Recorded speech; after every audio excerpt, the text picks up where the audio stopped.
Imagine you and a friend are having dinner together at your place. Let's call your friend Bob.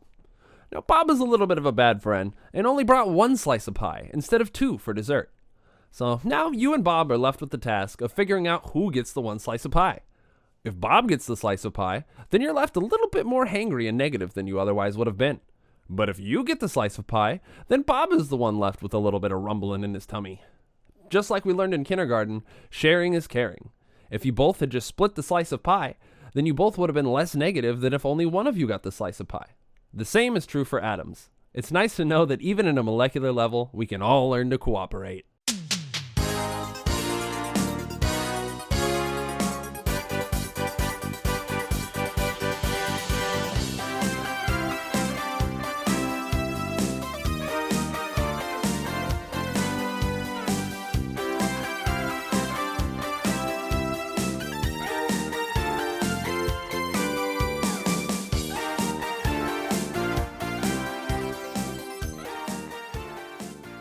Molecules have their own special way of sharing, called resonance, and they form what are called resonance structures. A resonance structure is two or more Lewis structures that differ in electron bonding or formal charges between the atoms. It describes how formal charge is shared between the atoms in a structure to increase the molecule's overall stability. This structure of 1-oxocyclohextuene has a double bond on its oxygen and on the second carbon in the ring.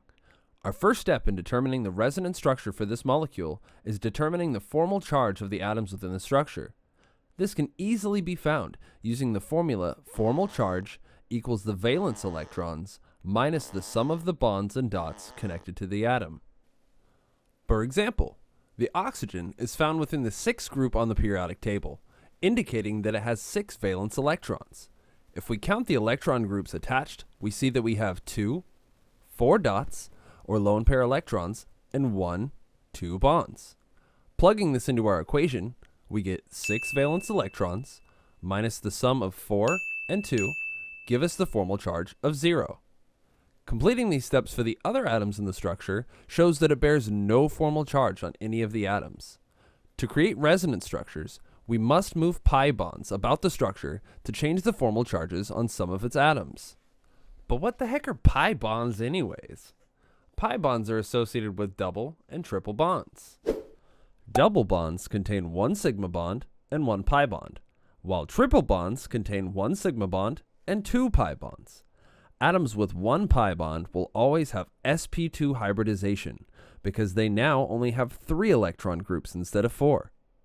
Moving back to our structure, we can see that our structure contains 2 pi bonds that are available for moving.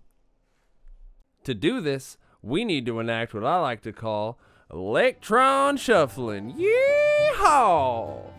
Electron pushing allows us to move electrons and bonds to different places in the molecule, indicated by a curved arrow that always starts at the electrons and points at where they'll end up.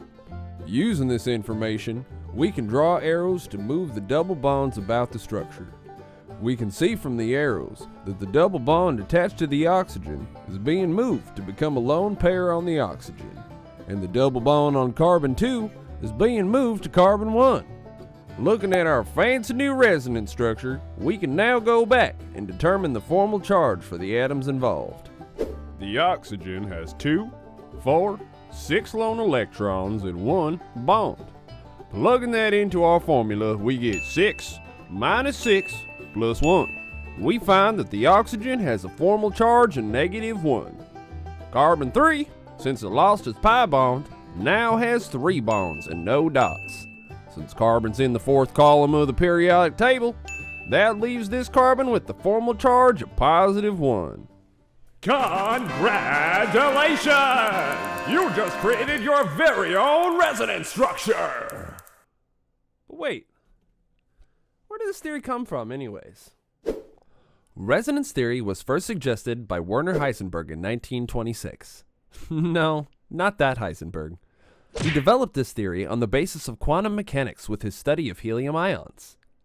He named this discovered phenomena quantum mechanical resonance. His theory wasn't very widely accepted.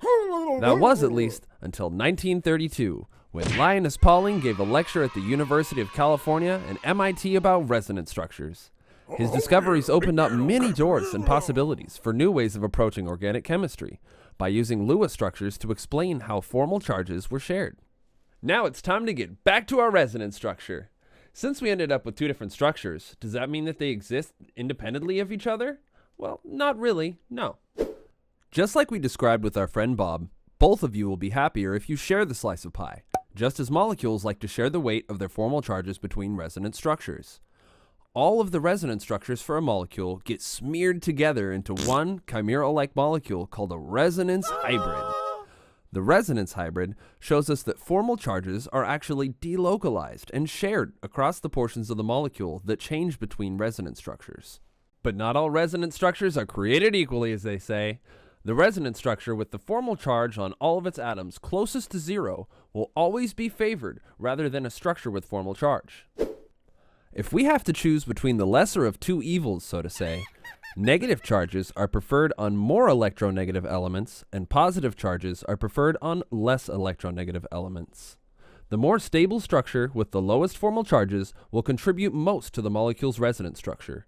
This means that our initial structure, with all of its atoms bearing a formal charge of 0, will contribute a significant amount to the resonance structure, versus the one we created with formal charges on 2 atoms.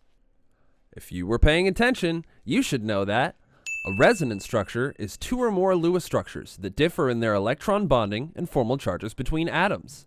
How to easily calculate the formal charge of an atom in a molecule, what pi bonds are and how they're involved in resonance theory, electron pushing and arrows, resonance hybrid and how resonance structures contribute to them. That resonance theory was first brought to light by Heisenberg in 1926 and built upon by Linus Pauling in 1932. Well, that's about all the time we have for today. Appreciate you guys stopping by. I hope that this video really resonated with you. Well, anyways, have a good day. Bye. Ha det bra. Tack. Tschüss. Hasta luego. It's a party tonight. We'll drink up till we can't even drive. Then we start in a fight. People ask me, will I be alright? I just have a good time. Get so drunk I try to